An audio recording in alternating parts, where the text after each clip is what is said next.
안녕하세요. 허브경제TV입니다. 오늘 볼 종목은요, 테슬라라는 종목을 좀 보도록 하겠습니다. 얘는 뭐 어제보다 더 올라갔네요. 네, 어저께는 뭐 435달러 정도였는데 자고 일어나니까 또 올라가서 460달러까지 갔습니다. 월가가 예상을 했던 이 411달러 지금 되게 우습게 보이죠? 그러면서 뭐 했습니까? 다시 한번 목표 주가를 올려놨다라고 보시면 될 것 같아요. 아니 이건 월가 목표 주가 상향, 이거 지금 목표 주가가 나온 지 한 일주일 2주일밖에 안 된 것 같은데도 이렇게 올라가고 있고요. 일단은 웨드 부시증권에서는 515달러 제시했고 강세장에서는 무려 650달러까지 올라갈 거야 라고 했는데, 애초에 우리가 보고 있었던 구간이 600달러 정도이기 때문에 뭐 일단은 좀 푸근하게 좀 지켜보면 되겠다라고 좀 말씀을 드려봅니다. 일단은 지금 얘네들 4천만원대 저가형 모델인가요? 모델 Q가 내년 상반기에 출시가 되면서 일단은 보조금을 폐기하겠다라고 해서 좀 트럼프가 얘기를 했잖아요. 그래서 IRA도 폐기를 하고, 그 다음에 트럼프를 조금 놓고 보신다라고 하면은 뭐 전기차라든지 이런 부분에 대해서도 계속해서 좀 얘기를 해주고 있습니다. 그러면서 우리나라 좀 시장이 좀 밀려 내려갔죠. 2차 전지라든지 이런 부분. 배터리 소재에도 관세를 부과할 거고, 그 다음 IRA도 보조금 폐지할 거고. 근데 이거는 대통령이 이렇게 한다라고 해갖고 그걸 다 따르지는 못할 거다, 다 할지는 못할 거다라고 얘기를 합니다. 말씀을 드렸죠. 1기 때도 오바마 케어도 이건 뭐 쓸데없는 거야 라고 해서 폐기를 주장했는데 결국은 반대에 부딪혀서 폐기 못했잖아요. 그래서 이것도 완벽하게 폐기는 조금 어려울 것 같고, 다만 이렇게 얘기를 해놓고선 야, 너는 우방국이니까 우리랑 같이 뭐 성장해야지. 그러면서 내가 뭐 다른 나라들은 이거 다 할 건데 너희들한테만 좀 살짝 비껴나가게 예외를 좀 해줄게. 아니면 남들은 100만원 깎을 건데 너희들은 뭐 10만원, 20만원만 깎아줄게. 이렇게 좀 얘기할 수도 있는 거죠. 대신에 너희도 우리한테 뭐 줄래? 이런 식으로 좀 협상 카드로서 이용이 될 수 있다고 좀 봅니다. 물론 중국이라든지 이런 쪽 러시아라든지 좀 적대하고 있는 나라들에 대해서는 그런 거는 없고, 그냥 우방국들 아니면 또 지들이 필요로 하는 것들 한번 생각을 해보세요. 2차 전지라든지 배터리 시장을 지들이 먹겠다라고 하는데 지금 현재 놓고만 보면은 중국과 한국의 배터리가 거의 90% 이상을 차지하고 있거든요. 여기서 지금 미국이 몇 퍼센트 차지하고 있는데 그걸 가지고 4년 안에 뒤집어 버리겠다? 그거는 불가능하거든요. 그거는 불가능하기 때문에 중국만 견제한다라고 했을 때 우리나라 시장, 우리나라가 갖고 있는 이 배터리 기업들을 무시할 수는 없을 거다 라고 생각을 합니다. 그래서 일단 우리나라한테도 야, 너희들 이렇게 관세할 거고 이렇게 할 거니까 너희들 나한테 줄 거 준비해라, 이렇게 좀 얘기하는 것 같아요.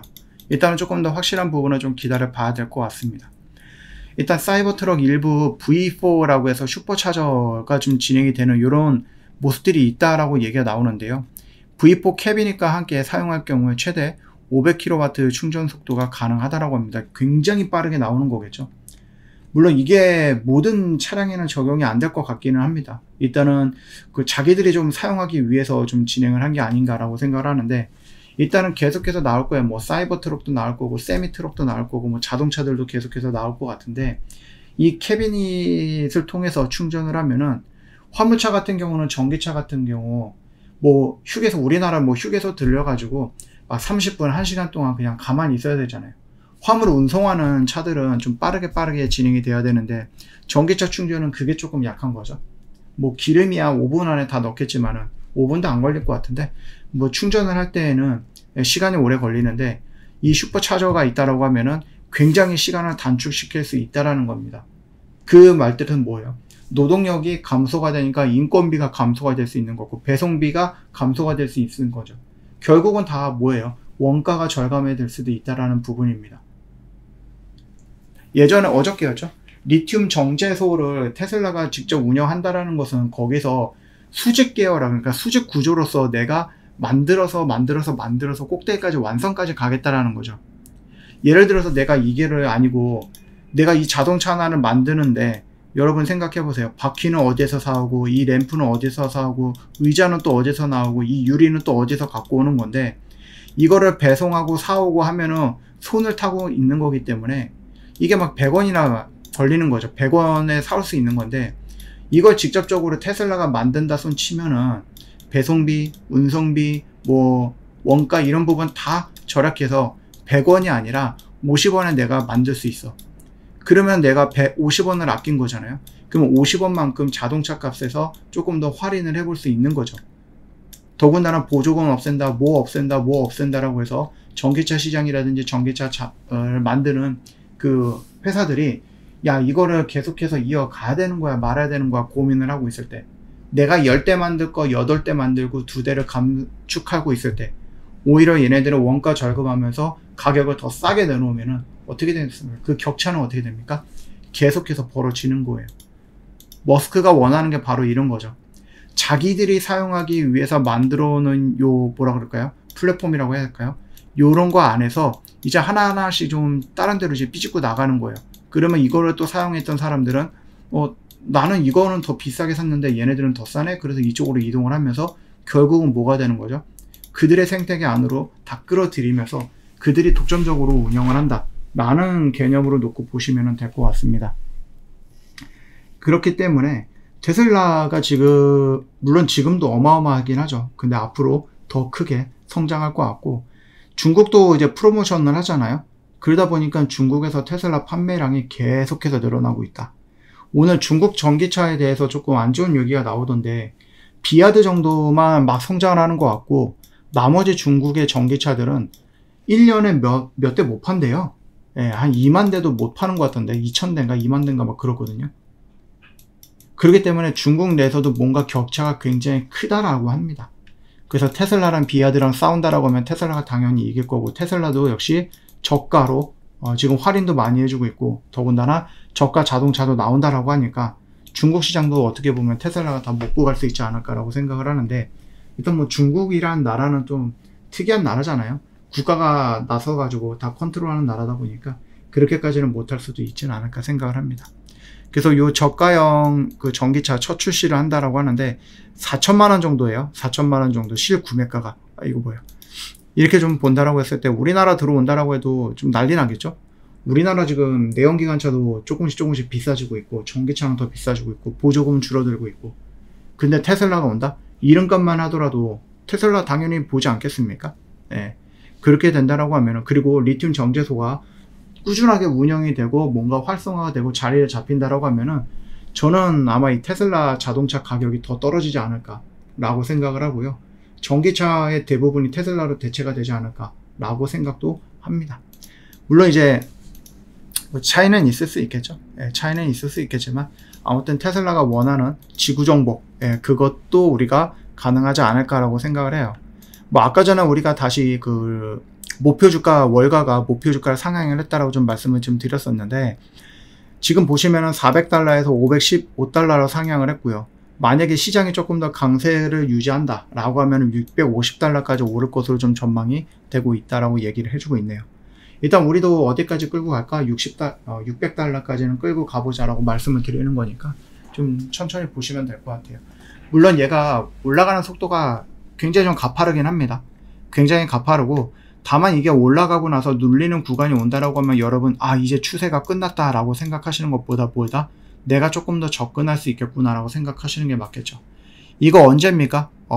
꽤 오래전인데 얘도 테슬라가 올라갔대요. 뭔가 굉장히 가파르게 올라갔지만 요 21선을 터치하지 않고 거의 3개월 동안 그냥 쫙쫙쫙쫙 올라갔어요. 그래서 200달러에서 900달러까지 몇 개월 안 걸렸거든요. 이 정도로 굉장히 속도감 있게 올라간다라고 하면은 지금 456달러예요. 460달러예요. 460달러에서 600달러까지 올라가는 거 그렇게 어렵지는 않을 것 같다라고 보시면 될 것 같고, 600달러면은 요 정도거든요. 그러면 지금의 종가 라인에서 여기까지 올라가는 거 26%만 올라가면 되는데, 우리가 350달러에 접근을 했잖아요. 그쵸? 그럼 350달러에서 여기까지 올라온 게 29%, 30%예요. 근데 이게 며칠 안 됐어요. 그쵸? 뭐 한 2주 됐나요? 2주 만에 30% 올라갔는데 26% 정도 올라가는 거, 그거 어렵지 않다라는 얘기입니다. 참고해 주시면 될 것 같아요. 그 테슬라는 뭐 당연히 옵티머스라든지 이런 부분까지도 연결이 되어 있죠. 그래서 굉장히 좀 다방면으로 진행이 되고 있고, 거기에 들어가는 기술 하나하나 집약을 해가지고 테슬라에 집중이 된다, 이렇게 좀 보셔도 될 것 같습니다.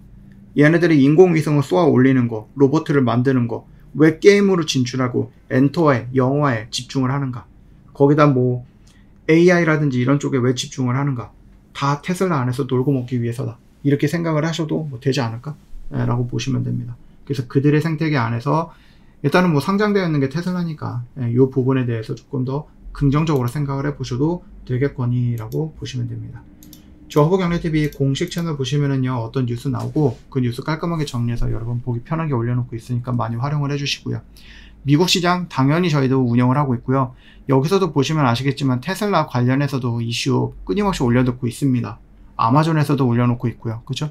그리고 트럼프 관련해서도 올려놓고 있고, 여러분들이 조금 미국 주식을 하겠다 하시면은 저희 공식 채널 이용을 해서 이런 정보들을 미리미리 좀 알고 계시면 도움이 되지 않을까 싶습니다. 물론 이제 한국 시장을 기준으로 놓고 본다라고 했을 때 지금 좋은 위치인 건 맞죠. 시장이 막 올라갔어. 왜 올라갔어? 악재가 해소가 된다는 기대감에 올라갔고, 악재가 해소가 됐고 단기 조정 구간을 거치고 이 조정이 마감이 되면 뭐가 나옵니까? N자형 파동의 긴 상승 파동이 나올 수 있는 거죠.